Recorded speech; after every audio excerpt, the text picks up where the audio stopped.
video kali ini saya akan coba membahas sebuah film dengan judul The Girl on the Train.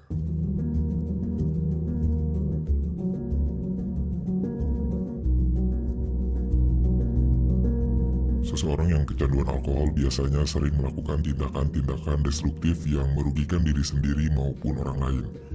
Selain itu, karena jauh lebih sering berada dalam pengaruh alkohol, biasanya seseorang yang alkoholik pun sering mengalami disorientasi hingga sulit membedakan kenyataan dan ilusi. Kondisi ini sebenarnya bisa membuat seorang alkoholik terjebak dalam suatu kondisi yang dimanipulasi oleh orang lain atau menyeretnya ke dalam suatu masalah, kejahatan, atau konspirasi mengerikan yang mungkin tidak terbayangkan oleh siapapun. Kejadian semacam ini digambarkan dengan cukup apik dalam film berjudul The Girl on the Train, garapan sutradara Ted Taylor dan penulis skenario Erin Cressida, yang didasarkan pada novel berjudul sama karya Paula Hawkins yang terbit pada 2015 lalu. Sementara filmnya baru dirilis perdana setahun setelahnya, yaitu pada tanggal 20 September 2016 di Odeon Leicester Square, London. Jalan ceritanya berfokus pada kisah perempuan bernama Rachel Watson yang diperankan oleh Emily Blunt. Ia seorang janda alkoholik yang mesti terlibat dalam kasus investigasi orang hilang. Rachel awalnya akan diperkenalkan sebagai seorang pencandu alkohol. Setiap hari ia akan menaiki kereta yang sama untuk pulang pergi dari apartemen menuju kantor. Begitupun sebaliknya, Rachel selalu duduk di sudut yang sama, memandang rumah-rumah di sepanjang rel, memandang rumah lamanya yang dulu ia tempati bersama Tom Watson, pria yang kini menjadi mantan suaminya. Rumah itu kini sudah ditempati oleh Tom bersama istrinya yang baru dan anak mereka yang masih bayi. Rachel tidak pernah iri dengan kehidupan mantan suaminya itu, tetapi justru iri dengan kehidupan keluarga muda yang rumahnya berada tidak jauh dari rumah lamanya, hanya dipisahkan oleh satu rumah di tengahnya. Rachel tidak pernah mengenal siapa pasangan muda itu, tetapi ia banyak menggambar tentang mereka. Bagi Rachel, kehidupan sepasang suami istri itu adalah gambaran pasangan sempurna yang selama ini ia idam-idamkan. Rachel sungguh menginginkannya. Namun apa yang dilihat Rachel dari jendela kereta sebenarnya hanyalah sebuah kamuflase dari kehidupan bahagia pasangan itu. Mereka tidak sebahagia yang Rachel kira. Sang istri yang bernama Megan Hipwell tidak pernah merasakan kebahagiaan itu dalam hidupnya.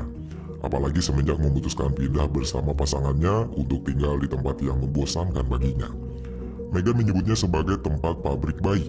Sebagai perempuan yang memiliki jiwa pemberontak dan liar di dalam dirinya, Megan merasa tidak tahan hidup menjadi seorang istri. Ia tertekan dan rasanya ingin melarikan diri. Megan yang merasa memiliki trauma pergi ke psikiater dan berkonsultasi mengenai keluhannya kepada dokter Kamal Eptic. Ceritanya dimulai dengan mengungkap perasaan gelisahnya, kehidupan cinta masa lalunya, dan mengenai hubungannya dengan sang suami, Scott Hipwell. Megan mengungkap kepada dokter kalau Scott menginginkan Megan hamil, tapi sebenarnya hal itu tidak diharapkan oleh Megan. Ia seperti enggan memiliki seorang bayi dan hal itulah yang membuatnya berpikir untuk melarikan diri dari kehidupannya saat ini lalu memulai hidup baru. Kisah beralih kepada Anna, istri Tom, yang sibuk mengasuh anak perempuannya.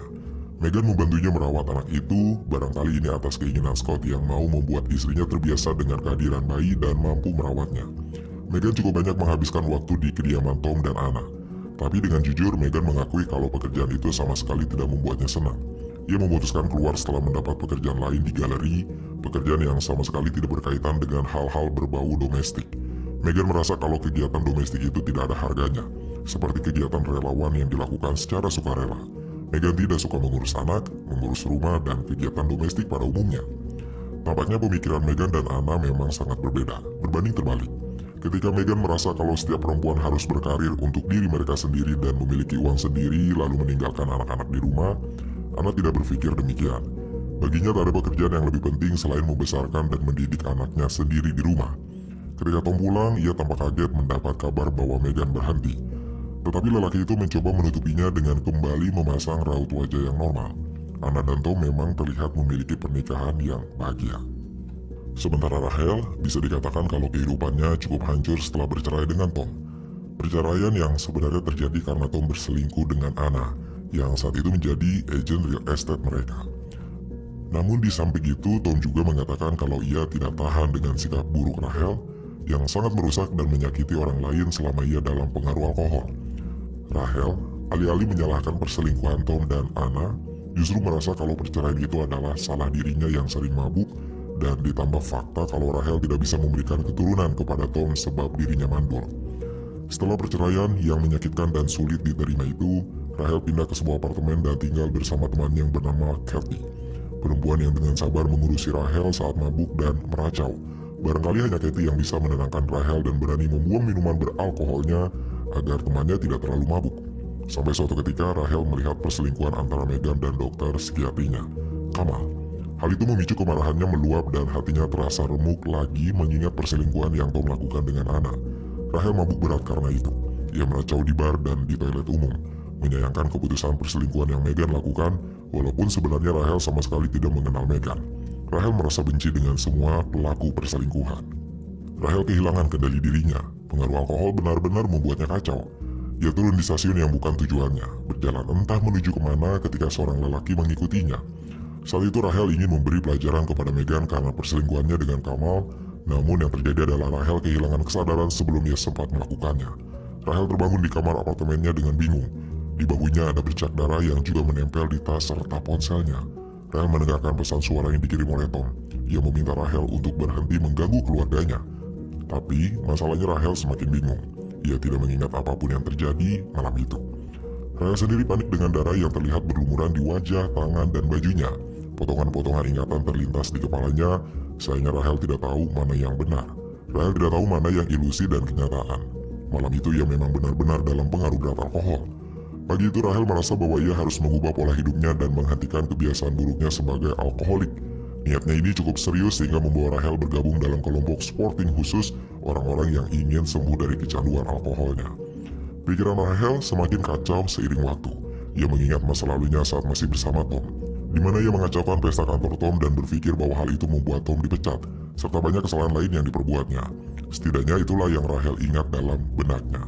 Di tengah kekacauannya, Rahel didatangi oleh dua detektif di apartemen, Detektif Riley dan Detektif Gaskell, yang menanyakan keberadaan Rahel di Jumat malam saat ia turun di stasiun yang dekat dengan rumah Tom. Kedatangan dua detektif itu untuk menanyakan informasi mengenai Megan yang diketahui hilang sejak Jumat malam. Detektif mengira kalau Rahel terlibat dan karena ia mabuk, jadi Rahel tidak menyadari apapun yang diperbuatnya. Namun selama ini, Rahel ternyata sudah mengalami disorientasi begitu parah. Ia terkadang lupa kalau Tom sudah bukan lagi suaminya. Bahkan ia sepertinya lupa kalau sebenarnya ia sudah berhenti bekerja selama setahun karena dipecat akibat masalah alkoholiknya. Dua detektif itu merasa kalau Rahel terlalu kacau untuk diinterogasi malam itu. Mereka hanya meminta agar Rahel menghubungi jika memiliki informasi penting. Rahel memikirkan sesuatu saat detektif meninggalkan apartemennya. Ia ingat kalau perselingkuhan Megan dengan pria asing itu adalah nyata. Rahel mengejar detektif Riley, menceritakan kebersamaan Megan dan pria itu di rumahnya. Pria yang tidak Rahel kenal dan ia tahu kalau itu bukan suaminya. Namun detektif Riley tidak mendengarkan informasi itu dan menyuruh Rahel untuk tidak kembali ke wilayah rumah Tom ataupun Megan. Kembali kepada kejadian sebelum tragedi hilangnya Megan, 4 bulan sebelumnya. Megan sedang dalam sesi terapinya dengan Kamal, menceritakan kehidupan pernikahannya dan mulai menggoda dokternya. Kembali ke masa kini, di mana Rahel mulai membantu mencari informasi tentang Megan dan berniat untuk terlibat dalam investigasi. Rahel menemui Scott untuk mengatakan perselingkuhan yang Megan lakukan. Informasi yang Rahel katakan sebelumnya pada detektif Riley, namun tidak dipercayai. Mendengar informasi tersebut, Scott tampak kaget dan sedih. Ia menanyakan ciri-ciri pria yang dilihat Rahel, ciri-ciri yang tepat untuk menggambarkan Kamal. Scott mengira kalau Megan pergi dengan pria lain yang menjadi selingkuhannya. Ia menunjukkan foto Kamal untuk memastikan apakah dokter itu yang dilihat Rahel sebelum Megan menghilang. Rahel sedikit terdiam.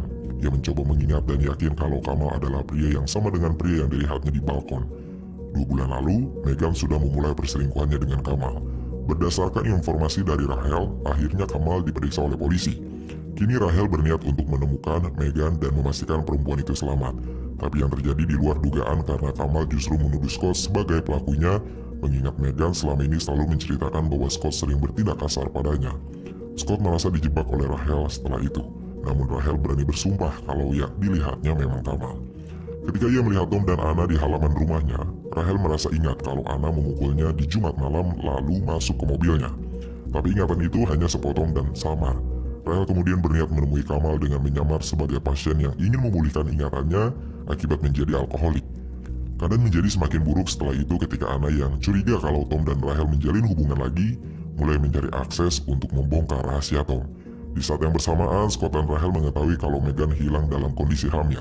1 bulan yang lalu, Meghan bercerita tentang hal ini dan masa lalunya kepada Kama. Beberapa hari setelah berita kehamilan itu sampai pada Scott, akhirnya Meghan ditemukan. Tapi sayangnya ia sudah tidak bernyawa. Tubuhnya sudah hampir membusuk. Ada bekas luka dari pukulan benda tumpul di kepalanya. Scott merasa kalau Rachel menjebaknya. Tapi kemudian Scott mendatangi apartemen Rachel, mengatakan janin di kandungan Meghan bukanlah anak Scott, bukan pula anak Kamal. Ada pria lain yang mungkin saja terlibat dari hilang dan tewasnya Meghan. Scott marah dengan Rachel karena telah berbohong padanya mengenai persahabatannya dengan Meghan. Rachel yang mendapat perlakuan kasar dari Scott ingin melapor ke kepolisian mengenai perlakuan yang diterimanya. Namun detektif Riley justru menyalahkan Rachel dan mengaitkannya dengan kondisinya sebagai alkoholik. Bahkan detektif Riley menuduh kalau Rachel yang membunuh Meghan. Rachel tahu kalau ia punya saksi atas kejadian itu, seorang pria yang membuat Rachel selalu merasa diikuti. Pria itu melihat Rachel di terowongan dan berkata sempat ingin membantunya, namun Rachel menolak dan pergi dengan keadaan yang sangat kacau. Rachel sudah berpikir bahwa dirinya lah yang menjadi pelaku pembunuhan Meghan. Namun saat ia ingin melarikan diri, Rachel bertemu dengan Martha, istri atasan Tom sebelumnya. Martha menjelaskan bahwa pemikiran Rachel selama ini salah. Ia mungkin telah dimanipulasi oleh Tom sehingga Rachel bisa berpikir bahwa telah melakukan keributan di pesta dan menyebabkan Tom dipecat. Padahal sebenarnya Tom dipecat karena meniduri semua rekan kerjanya di kantor. Kenyataan yang disampaikan oleh Martha itu membuat Rachel mengingat seluruh masa lalunya yang buruk dengan Tom yang kasar. Ana mulai menemukan bukti perselingkuhan Tom yang secara tidak diduga ternyata berselingkuh dengan Meghan. Ponsel milik Meghan ditemukan olehnya dan berisi beberapa pesan terakhir. Sementara itu, Rachel kembali ke terowongan. Ingatannya perlahan-lahan pulih dan ia sadar kalau perempuan yang bersama Tom adalah Meghan. Rachel benar-benar berpikir semalaman di terowongan itu dan pagi-pagi sekali, Rachel datang menemui Anna, memintanya pergi dengan Evie untuk menjauhi Tom yang berbahaya. Tapi Anna belum mau mempercayai kalau Tom membunuh Meghan. Anna berpikir untuk membuktikannya. Ketika Tom membiarkan Rachel masuk dan berteriak histeris sambil menceritakan apa yang terjadi, kejahatan itu mulai terungkap. Tom sudah mulai menunjukkan ancaman dan Rachel berpikir untuk melapor kepada polisi. Sayangnya sebelum sempat Rachel melakukannya, Tom sudah menahan lebih dulu. Tom membuat Rachel tidak sadarkan diri setelah itu dengan memukul kepalanya menggunakan gelas. Lalu kilas balik di mana Tom membunuh Meghan dengan cara yang cukup keji terlihat hingga ketika Tom menyembunyikan mayatnya di balik pepohonan. Rachel tersadar dan mendengar Tom kembali menyalahkannya lagi. Terjadi perkelahian setelahnya. Rachel menikam leher Tom dengan membuka botol wine dan Anna menambahkannya dengan menekan pembuka botol itu masuk lebih dalam ke leher Tom. Dua perempuan yang telah disakiti oleh Tom itu telah menuntaskan rasa kemarahan mereka. Rachel dan Anna lalu dibawa ke kantor polisi. Sebelumnya mereka telah bersepakat untuk mengakui kalau kematian Tom sebagai pembelaan diri yang dilakukan Rachel karena Tom ingin membunuhnya. Sebab Rachel adalah satu-satunya orang yang mengetahui pelaku pembunuhan Meghan. Beberapa waktu setelah itu, Rachel kembali pada kehidupan yang normal dengan dirinya yang baru. Rachel yang sudah tidak lagi menjadi seorang alkoholik dan punya kehidupan yang jauh lebih baik.